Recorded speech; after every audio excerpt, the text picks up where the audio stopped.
Hello అండి, the spice route Telugu ఛానల్కి స్వాగతం. ఈరోజు మన రెసిపీ దాల్ తడక.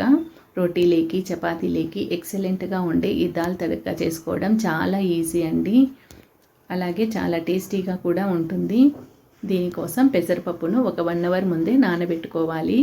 ఈ విధంగా నానబెట్టుకున్న పప్పును ఒక కుక్కర్లోకి తీసుకొని తగినంత వాటర్ వేసుకోవాలి. ఇందులోకి రుచికి తగిన ఉప్పు, కొద్దిగా పసుపు వేసుకోవాలి. కుక్కర్ మూత పెట్టుకొని బాగా మెత్తగా ఉడికించుకోవాలి. ఒక 4 విజిల్స్ వస్తే సరిపోతుందండి. బాగా మెత్తగా ఉడికిపోతుంది. ప్రెషర్ మొత్తం పోయిన తర్వాత మూత తీసి ఒక గంటతో బాగా కలుపుకోవాలి. మెత్తగా ఉడికిపోయింది కదండి, గంటతో కలుపుకుంటే సరిపోతుంది. పప్పు గుత్తి కూడా అవసరం లేదు. ఈ విధంగా కలుపుకొని పక్కన పెట్టుకోవాలి. ఇప్పుడు స్టవ్ మీద ఒక బాండీ పెట్టుకొని ఆయిల్ వేసుకోవాలి. ముందుగా ఇందులో చిటికెడు ఇంగువ వేసుకోవాలి. అలాగే ఒక 1/2 టేబుల్ స్పూన్ జీలకర్ర వేసుకోవాలి. ఒక 4 ఎండుమిర్చి వేసుకోవాలి.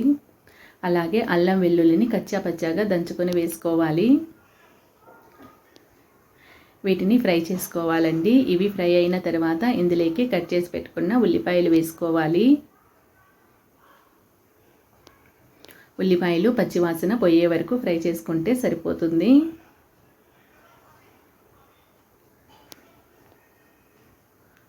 ఉల్లిపాయలు ఫ్రై అయిన తర్వాత ఒక 2 టమాటాలు కట్ చేసుకొని వేసుకోవాలి.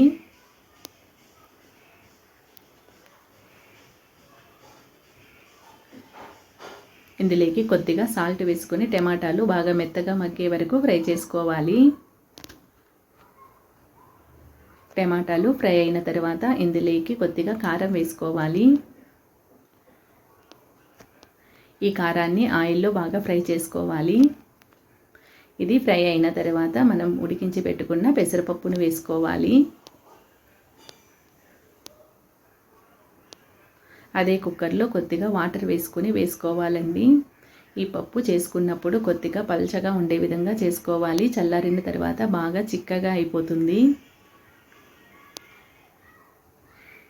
ఇప్పుడు కొద్దిగా కొత్తిమీరని వేసుకొని ఒక 2 నిమిషాలు పప్పును ఉడికించుకొని దించేసుకుంటే సరిపోతుందండి.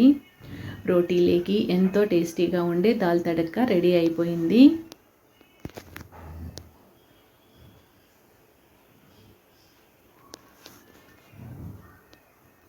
చూసారు కదా, ఈ రెసిపీ కనుక మీకు నచ్చినట్లయితే లైక్ చేయండి. మీ ఫ్రెండ్స్ అండ్ రిలేటివ్స్కి షేర్ చేయండి. అలాగే ద స్పైస్ రూట్ తెలుగు ఛానల్ని సబ్స్క్రైబ్ చేసుకోండి.